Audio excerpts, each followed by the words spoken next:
好了，这一下子，好了，这一下子成了我独享的时刻，有点意思。好，各位网友好呀，我是董买买。今天呢，坐高铁出门玩，坐到了一列技术提升型的 CR400复兴号智能动车组，所以呢，就决定拍一期视频啊。这一期视频呢，咱们就不聊电动车了，咱们来聊电动火车，还聊高铁啊。我呢是从上海虹桥出发的，照例呢使用未来的驾享出门，未来的小哥来到家里开车，把我送到火车站，送到火车站之后，他自己再把车开回去，时间可靠，相当于你拥有了一个分时司机。那虹桥站的商务休息室呢是不提供热食的，到点呢会有人喊你去检票。这趟车呢是从上海到南宁的高1505次，用的呢是2列8节的编组重联，车的型号呢是 CR400BF-S。CR 嘛是 China Railway 的缩写，对吧？400呢表示这列车的运营时速是350公里每小时。B 代表堂车和常客，那有 B 就意味着有 A，A 是谁啊？A 是四方厂，火车厂就是制造这列火车的工厂。那 F 呢代表分啊，代表的是动力分散式。这怎么说啊？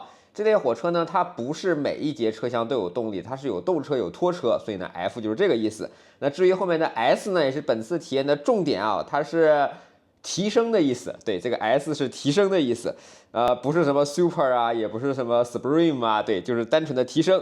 那这些车呢，其实是通过模块化的设计调整了自己的餐车的布局，全列呢增加载客42个人，一等座呢多了4个座位，二等座呢多了38个座位，加的最多的座位在餐车。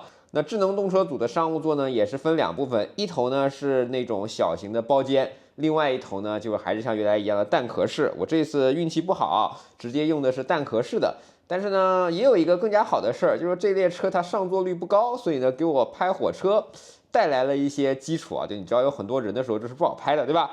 那我们就来聊一聊这列提升型智能动车组呗。我这列呢是重联后的第一列9号车厢，商务座车跟一等座车混合。商务座呢是2+3的布局，一共有5个椅子。地面呢铺的是红地毯，整个椅子的装饰呢是红木家具的风格。那功能呢与普通的 CR400看起来是一样的，整个车的每一个座椅呢都提供了220伏的插头，也提供了2个 USB 接口，其中有一个还是 Type C 的接口。铁总也算是与时俱进了，对吧？1A 跟1F 的座椅它是每一排只有一个，所以中间的这个间距还是非常非常宽广的啊。然后脚前面的距离呢其实也蛮大，像我如果要骑车，把自行车收在一个车包内啊，坐商务座的话，其实也比较方便携带。然后座椅呢，其实是有3种姿态啊，这个跟普通的 CR400我感觉是一样的，端坐姿态。那这个姿态呢过于的笔直，而且呢火车也不用考虑什么起飞降落的问题，所以呢这个座椅标准的这个姿态应该没啥人会用。然后在这个状态下，不知道是不是我身高原因啊，就是这个头枕对我来说是个颈枕。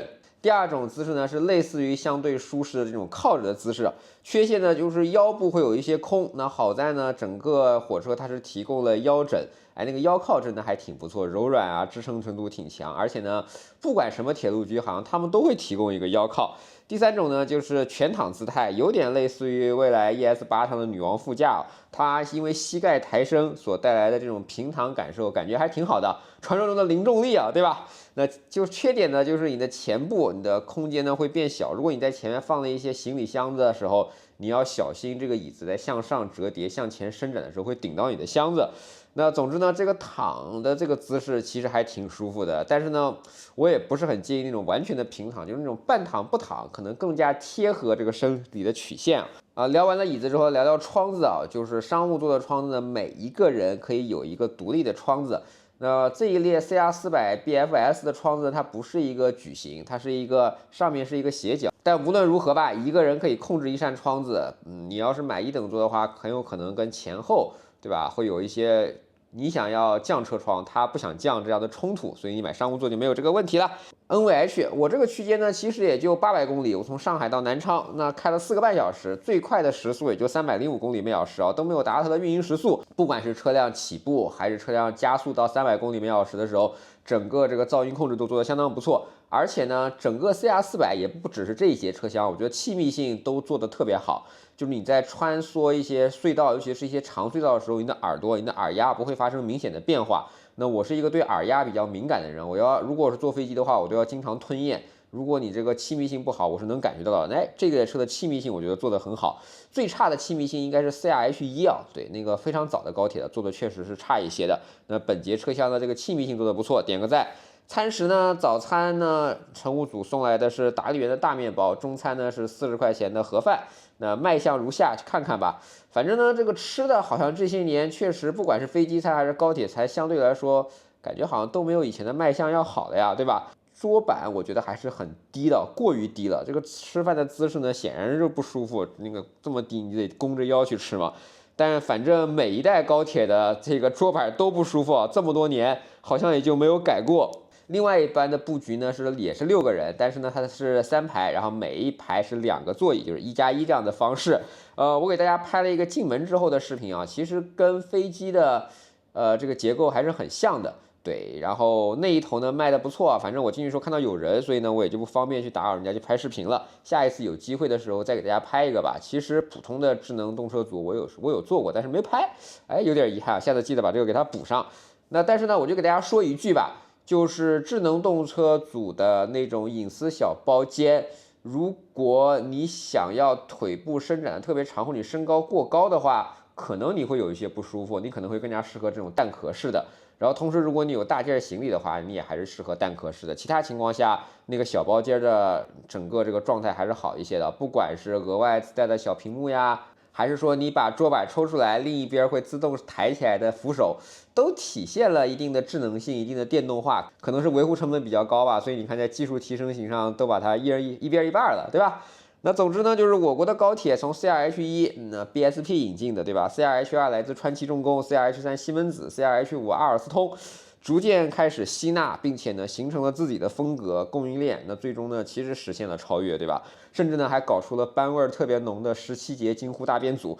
就这过程中也伴随着一定的降本，那我其实是能理解的。但是继续努力吧，然后呢时速，对吧？尽量多修铁路。修更多的里程，让每一列高铁能达速运行。CR400就要跑到350高公里，以后的 CR450希望能在400公里每小时运行吧。